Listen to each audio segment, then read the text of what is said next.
Market में दोस्तों तेजी के साथ में क्लोजिंग हो चुकी है। निफ्टी 160 पॉइंट्स ऊपर है, 0.66% की तेजी। यूएसडी को देखने चले तो यूएसडी थोड़ा सा स्ट्रांग रहा रुपीस के कंपैरिजन में। निफ्टी बैंक भी सही परफॉर्म कर चुका है, मिड कैप भी ठीक ठाक परफॉर्म कर चुका है, स्मॉल कैप बाकियों के कंपैरिजन में सबसे सही 0.75% की तेजी के साथ में। स्टॉक्स हम देखें तो हाफ कंपनी के स्टॉक्स प्लस में है, हाफ कंपनी के स्टॉक्स माइनस में है। स्टॉक्स बेसिस पे कुछ खास हुआ नहीं है मार्केट के अंदर आज, लेकिन ब्रॉडर मार्केट के बेसिस पे अच्छा कुछ किया है मार्केट ने, क्योंकि पिछले 2-3 दिन से देख पा रहे हैं मार्केट काफ़ी सही कर रहा है। जब से मार्केट ने रिवर्सल दिया है, ब्रेकआउट किया है, तब से काफ़ी सही कर रहा है। सेक्टर्स को देख लेते हैं। रियल्टी ने अच्छा परफॉर्म किया, उसके पीछे का रीज़न है जो कंपनीज उनकी प्री सेल्स काफ़ी अच्छी आ रही है, जो बुकिंग होती है फ्लैट्स की वो अच्छी आ रही है, जिसमें कुछ कंपनीज के स्टॉक्स काफ़ी अच्छा कर रहे हैं, जिसमें लोधा डेवलपर आप देख सकते हैं। ऑटोमोबाइल भी अच्छा कर रहा है, उसको लेकर भी कुछ न्यूज़ है, आगे चल के चेकआउट करेंगे। मेटल कंपनीज ने अच्छा किया, एनर्जी अच्छा कर रहा है। बैंक्स का आपको बताइए, एचडीएफसी बैंक ने आज काफ़ी अच्छा परफॉर्म किया है, क्योंकि उसकी जो अपडेट है वो काफ़ी शानदार रही है। मर्जर के बाद में सबसे अच्छा अपडेट उसने दिया है। चेक करते हैं आगे चल के कि क्या अपडेट है और किस बेसिस पे उसको देखना चाहिए। साथ में आईटी कुछ खास नहीं कर पाया, सरकारी बैंक्स, मीडिया ये सब नीचे आके बंद हुए। स्क्रीन पर आप देख सकते हैं पीएम मोदी और साथ में ऑस्ट्रेलिया के जो प्रेसिडेंट है उनकी इमेज आपके सामने है। और ये क्यों है, क्योंकि आपको बताइए अभी मोदी जी विजिट करेंगे ऑस्ट्रेलिया। अब देखो यहाँ पे विजिट करने से कुछ होगा नहीं, कुछ बड़ी डील्स होनी चाहिए, और जो ट्रैक रिकॉर्ड कहता है, जो पास्ट का डेटा कहता है, उसमें हम ये देख पाते हैं कि FTA हो जाता है। FTA मतलब फ्री ट्रेड अग्रीमेंट। ये कुछ खास नहीं है, इसमें दोनों कंट्रीज को फायदा है, इंडिया को कुछ खास फायदा नहीं होता है इसमें, ठीक है। अगर FTA होता है तो फिर कुछ खास बात नहीं है, मार्केट को कुछ खास फर्क पड़ेगा नहीं, कुछ बड़ी तेजी बनेगी नहीं। अगर कुछ बड़ी डील हो जाती है, कुछ अच्छी डील हो जाती है जिसमें इंडिया का बेनिफिट है, जो हो नहीं पा रहा है अभी कुछ डील्स में, तब जाके मार्केट को काफ़ी अच्छा पुश मिल सकता है।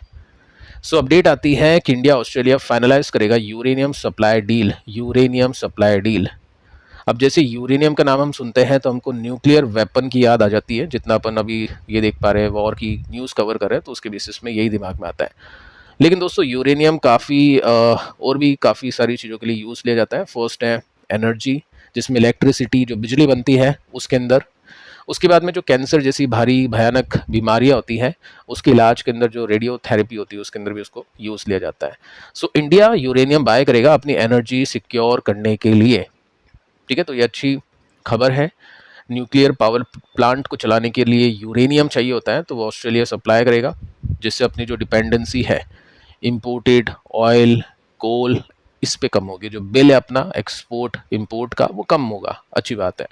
साथ में आप देख सकते हैं न्यूक्लियर पावर कैपेसिटी इंक्रीज होगी अगले 2 डेकेड्स के अंदर। 20 साल में यहाँ पे वैसे भी इंडिया प्लान करा है कि अपनी एनर्जी की जो कैपेसिटी उसको इंक्रीज कर पाया है। न्यूक्लियर जो रिएक्टर होते हैं, जो बेसिक रिएक्टर्स होते हैं जिसके अंदर हम बोल सकते हैं यूरेनियम का यूज़ किया जाता है पावर प्लांट्स में बिजली बनाने के लिए, वो काम आएगा यूरेनियम जो सप्लाई करने वाला है ऑस्ट्रेलिया। इसके बाद में हम देखते हैं cleaner energy, low carbon emission होता है जिसकी वजह से अपना जो एनवायरनमेंट है वो अच्छा होता है, जो क्लाइमेट गोल्स है वो पूरे हो जाते हैं, ठीक है। कोई बहुत बड़ी खबर नहीं है कि इसकी वजह से मार्केट फटेगा ऐसा कुछ। बाकी अगर कुछ बड़ी डील हो जाती है साइन ऑस्ट्रेलिया के साथ में, तब जाके मार्केट को हो सकता है थोड़ा इम्पैक्ट मिले पॉजिटिवली। क्रूड कुछ खास नहीं कर रहा है, 70 की रेंज में अटका हुआ। अगर ये 70 के नीचे टूटेगा तो बात बनेगी। अब देखो 60 तक की प्रिडिक्शन आना शुरू हो चुकी है, जिस पे मैं भी अग्री कर देता हूँ, ठीक है। क्यों अग्री करता हूँ उसके ऊपर अपन बात कर चुके हैं पिछले कुछ वीडियोस में। क्रूड अभी ठंडा है, बहुत अच्छी बात है, इस वजह से निफ्टी को काफ़ी अच्छा पुश मिल रहा है। अगर क्रूड यहीं पे सस्टेन करता है या $70 को तोड़ देता है तो हाई चांसेस है मार्केट ऑल टाइम हाई को छू सकता है। फिलहाल हम देखते हैं टेक्निकल्स को। ये डे चार्ट का टेक्निकल चार्ट आपके सामने है, जिसमें रेसिस्टेंस आपको बीट होता हुआ देखने को मिल जाएगा। यहाँ पे कल लाल कैंडल बनी थी जो थोड़ा सा इंडिकेट करी थी नेगेटिवली, लेकिन आज उसके ऊपर जाके क्लोजिंग दे दी है जो काफ़ी पॉजिटिव है। यस, हम इसको सस्टेनेबल तेजी मान सकते हैं। बाकी Q1 में क्या होगा वो है सबसे इंपॉर्टेंट बात। ये जो हफ्ता है काफ़ी इंपॉर्टेंट है काफ़ी सारी कंपनीज़ को लेकर। 4 दिग्गज कंपनीज़ के नंबर्स आएंगे, मैं आपको बता चुका हूँ कौन कौन सी कंपनीज़ पिछले वीडियोज़ के अंदर। तो आज ये जो हफ्ता है जो शुरू हो चुका है ये काफ़ी इंपॉर्टेंट रहेगा। साथ में देखिए दोस्तों, अब आते हैं HDFC बैंक के ऊपर। ये आज का स्टार परफॉर्मर था, 3% की तेजी काफ़ी बाद में ये इसमें HDFC बैंक और HDFC लिमिटेड के मर्जर के बाद में ये सबसे अच्छे नंबर्स इसके निकले हैं। 16 का पी है, 1.57% की डिविडेंड यील्ड है। इंडिया का मैं आपको डेटा दे चुका हूं। अगर मैं विदेश का डेटा देखूं तो उसमें कैटेगरीज होती है। जैसे अगर मैं साउथ कोरिया की बात करूं तो वहाँ पे सैमसंग जैसी कंपनीज हैं, सेमी कंडक्टर वाली कंपनीज है, उनके दम पे मार्केट चलता है। यूएस की बात करें तो टेक कंपनीज के दम पे चलता है। ठीक है, अगर मैं सऊदी अरेबिया ऐसी कुछ कंट्रीज को देखूँ तो वहाँ पे ऑयल के दम पे चलता है। इंडिया में क्या है, देखो आईटी तो है ही, लेकिन बैंक सबसे ऊपर आ जाता है। अगर आप निफ्टी आईटी चार्ट देखोगे और निफ्टी बैंक चार्ट देखोगे लॉन्ग टर्म का, तो बैंक का चार्ट आपको ज़्यादा कंसिस्टेंट देखने को मिलेगा। यूएस के बैंक्स अगर आप देखोगे तो उसमें ज़्यादा कुछ खास ग्रोथ नहीं है। इंडियन बैंक्स सबसे अच्छा करते हैं कंट्रीज़ के कंपैरिजन में, तो वो एक पॉइंट है। अब देखो यहाँ पे एचडीएफसी बैंक ऊपर जा चुका है, इस वजह से मैं ये तारीफ नहीं कर रहा हूँ अपने बैंक सेक्टर की। ये डेटा आपको कुछ दिन पहले ही मैंने दिया था। इनफैक्ट मैंने एचडीएफसी बैंक के बारे में भी आपको टेक्निकली कुछ बताया था। आगे चल के उसको चेक कर लेते हैं। सो फर्स्ट आप देख सकते हैं 4 जुलाई यानी सैटरडे के दिन ये अपडेट आई थी। डिपॉजिट बढ़ चुकी है 15% के साथ में। एक डेटा मैंने आपको दिया था जिसमें क्रेडिट ग्रोथ और डिपॉजिट ग्रोथ आपको याद होगा, जिसमें क्रेडिट ग्रोथ तो काफ़ी अच्छी बढ़ रही है, हम लोन्स काफ़ी दे रहे हैं। डिपॉजिट ग्रोथ थोड़ी सी हल्की हो चुकी है, लोग बैंक्स में पैसे कम जमा करवा के इन्वेस्ट करने के बारे में ज़्यादा सोच रहे हैं। अब यहाँ पे डिपॉजिट भी राइज कर चुका है 15%, ये एक अच्छा नंबर है। एडवांस भी जंप कर चुका है 15.4%, वाई बेसिस पे, ये भी काफ़ी अच्छा नंबर्स है। तो इन नंबर्स की वजह से काफ़ी अच्छी तेजी यहाँ पे बनी है। कुछ ब्रोकिंग कंपनीज हैं जो फॉरेन ब्रोकिंग कंपनीज हैं, नेम्स आप देख सकते हैं। एचडीएफसी को आउट परफॉर्म करने की रेटिंग दी है, जिसमें 1150 के टारगेट्स हैं। टारगेट्स पे मत जाओ, जस्ट डेटा देख लो यहाँ पे क्या डेटा बताने की कोशिश की है। सो ये जो नंबर्स हैं, लोन ग्रोथ और डिपॉजिट ग्रोथ, ये देखो बैलेंस में है। ऐसा कुछ नहीं है लोन हम ज़्यादा बांट रहे हैं, एचडीएफसी बैंक बहुत ज़्यादा लोन दे रहा है और डिपॉजिट काफ़ी कम है। तो ये रिफ्लेक्ट करता है एक balance growth strategy, stable LDR. ठीक है, इसके बाद में आगे चलते हैं। इम्प्रूविंग कासा ट्रेंड, कासा मतलब करेंट अकाउंट, सेविंग अकाउंट, कि लोग पैसा वहाँ पे डिपॉजिट करें, विच इज़ वेरी गुड। साथ में हम आगे चलते हैं, जेफरीज को भी देख लेते हैं। तो यहाँ पे भी इसने बाय करने की रेटिंग दी है, 1050 के टारगेट्स हैं।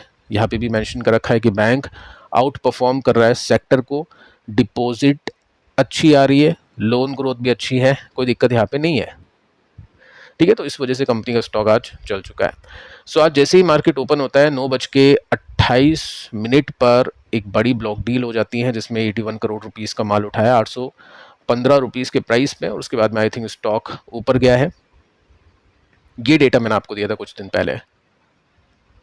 ये जो बड़ी कंपनीज है जिसमें टीसीएस भी आता था, अब नहीं आएगा क्योंकि उसमें सिचुएशन अलग है।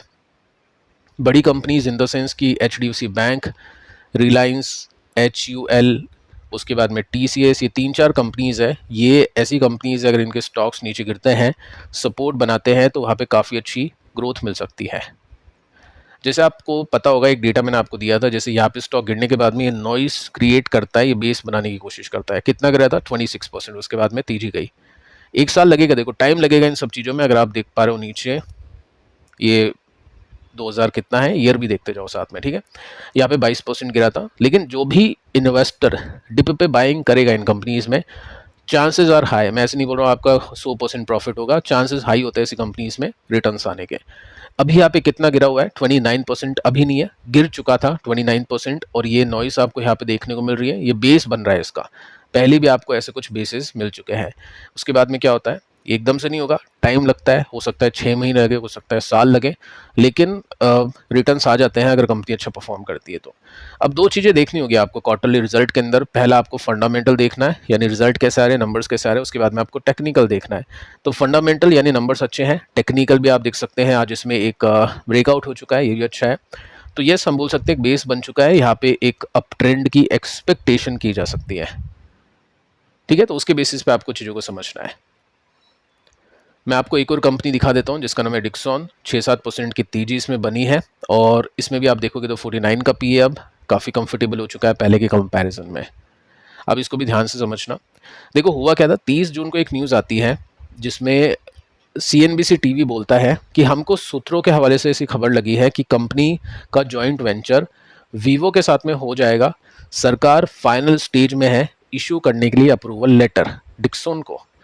डिक्सॉन से पूछा तो उसने मना कर दिया, ऑब्वियस उनके पास में लेटर नहीं पहुंचा है तो वो कैसे कह देंगे, लेकिन सूत्र बताते हैं कि सरकार जल्द ही अप्रूवल देने वाली है।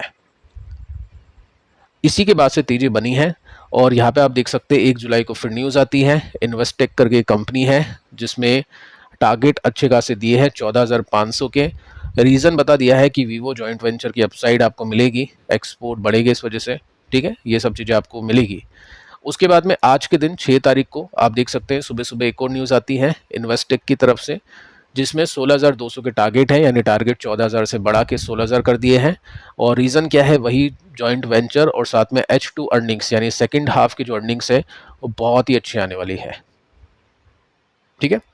तो ये पुश है फंडामेंटली। अभी नंबर्स आए नहीं है, मैं नंबर्स देख के ही थोड़ा सा ज़्यादा कन्विक्शन दिखाऊंगा, बाकी फिलहाल तो चलो ठीक है। टेक्निकली तो कन्विक्शन इसमें मिल चुका है, स्टॉक ऊपर निकल चुका है, बेस बन चुका है, 38% का गैप इसमें बाकी है। मैं ऐसे नहीं कह रहा हूँ सीधा पहुंचेगा, लेकिन हाँ अप ट्रेंड में आ चुका है।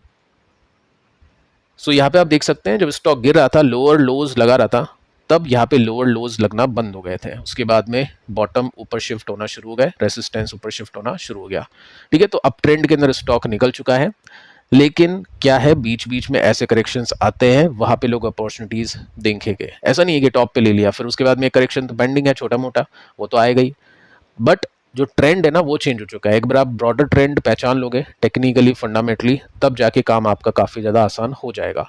तो दोनों कंपनीज में स्टॉक गिरे थे, बॉटम बनाया, उसके बाद में रिवर्स हो चुके हैं। ऑल टाइम हाई जाने के लिए कंपनी को अब कंटिन्यूसली अच्छे नंबर्स देने होंगे, जो कि मार्केट एक्सपेक्ट भी कर रहा है। तो फिलहाल दोस्तों इस वीडियो में इतना ही। पिछले 3 वीडियोस आप जरूर से देखना, काफ़ी सारी कंपनीज हमने यहाँ पे भी कवर की है। मिलते हैं नेक्स्ट वीडियो में, तब तक के लिए बाय बाय।